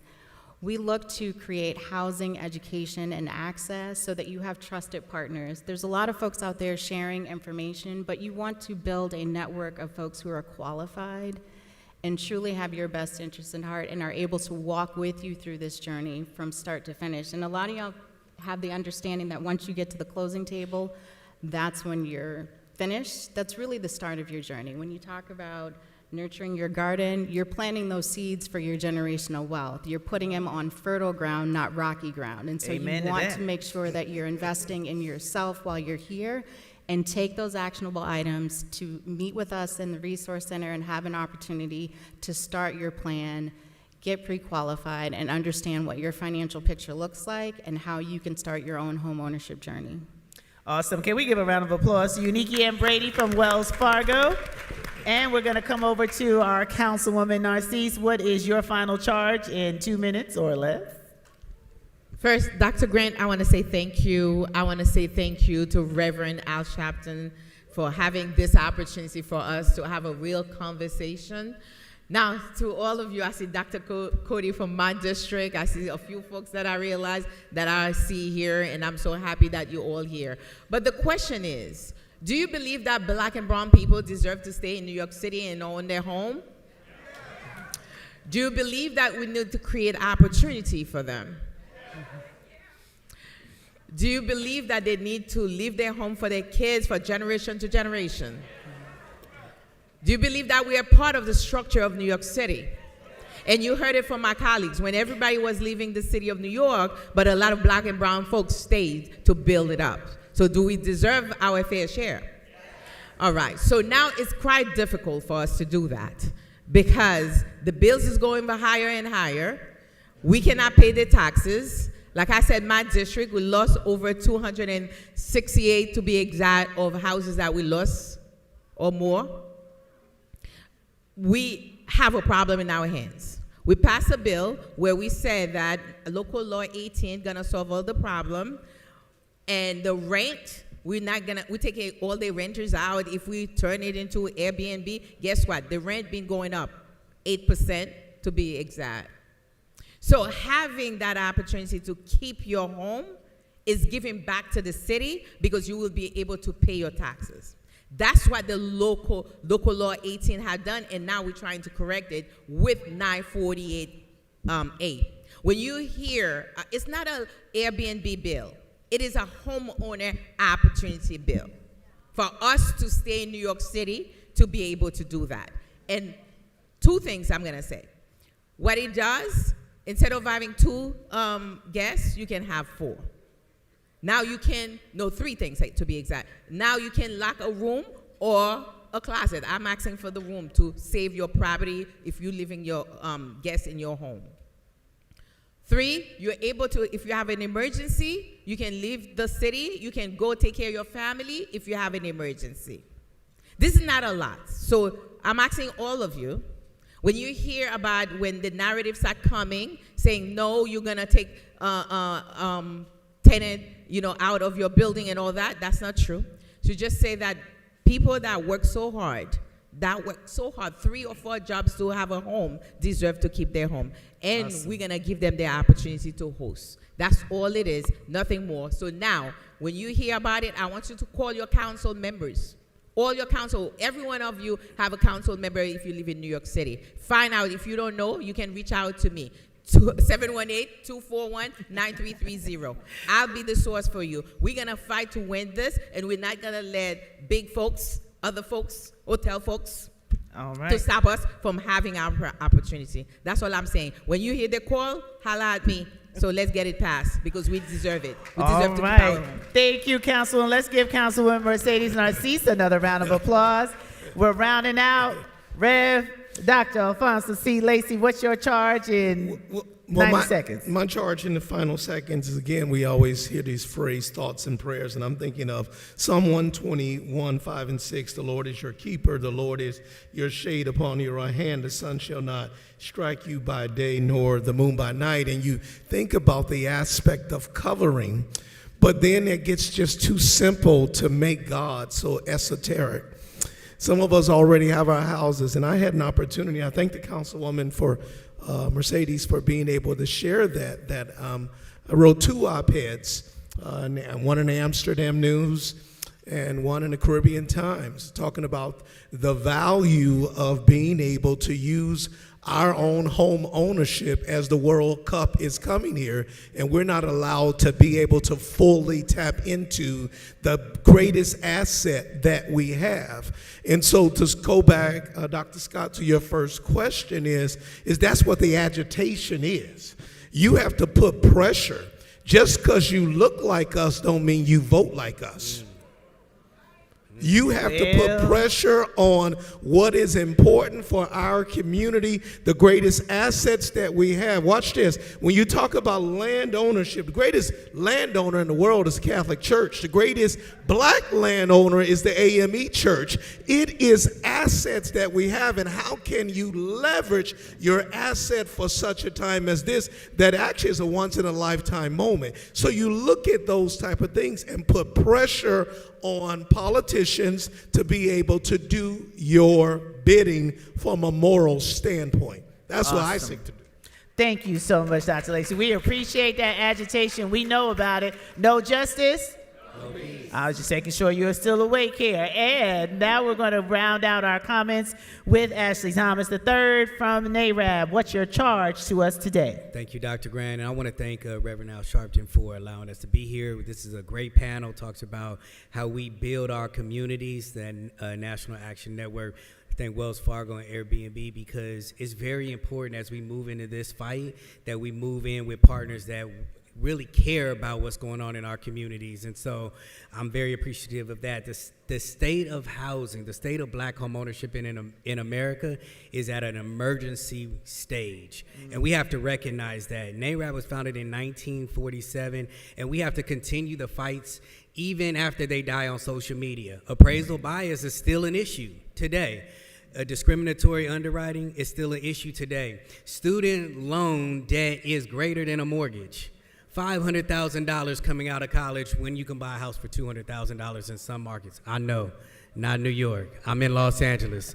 I understand. But I want to say that we got to continue to fight as we move forward. NAREB, NAREB.com is where you can go and find more information. We have Realtors members that will help in this fight. If you want to buy a home, we want to meet you there. If it takes you 5 years, we want to start the process today. We cannot wait any longer. There has never been a 5-year period since the late 1960s where in 5 years from today, the house was worth less than what it is when you bought it. And so we have to understand economics. We have to understand what that means for mortgage payments and what that means for affordability. So thank you for having Dr. Grant. Thank you. Can we give Ashley another round of applause? Thank you. And the entire panel. I know the time was limited, but the information was rich. So I hope that you took notes, that you took the contact information so that you can follow up, whether it's for you directly, whether it's for a family member or someone in community. Reverend Sharpton's vision is to make sure that we are constantly educating ourselves so that nothing catches us blind, that we know how to take action, and as Reverend Lacey said, we know how to keep agitating those who don't want to see change. So not on our watch. What did Reverend Sharpton tell us? We're not going back. We're going forward, and we're going to continue to ensure that there is equity in this housing blueprint for ownership and intergenerational wealth. My name is Dr. Stacey N.C. Grant. It's been a pleasure being your moderator for this panel, and we're off to the next part of our program.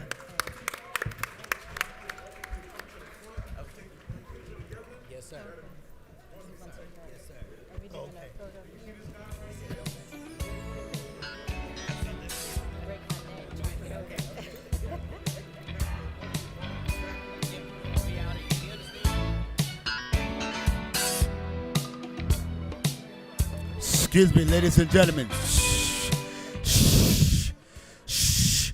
Come on, let's give it up for Dr. Grant this morning in this panel. Listen, we need everyone to vacate this room immediately. We need everyone to please vacate the room immediately. Please vacate the second floor and go down to the first floor.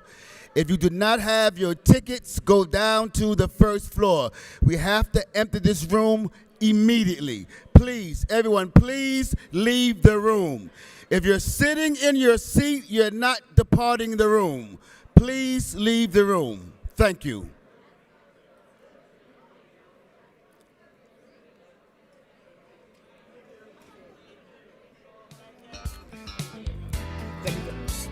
Thank you. Please vacate the room. Thank you so much.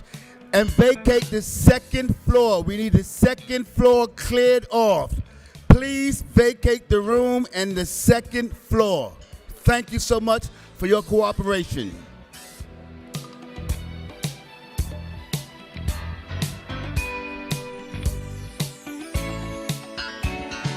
Never too much, never too much, never too much.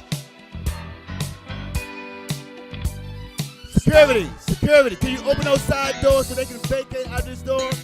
Open these other doors so they can vacate the room. If you're standing in the room, please vacate. Open all the doors so they can vacate the room. Security, open those other doors. Thank you so much.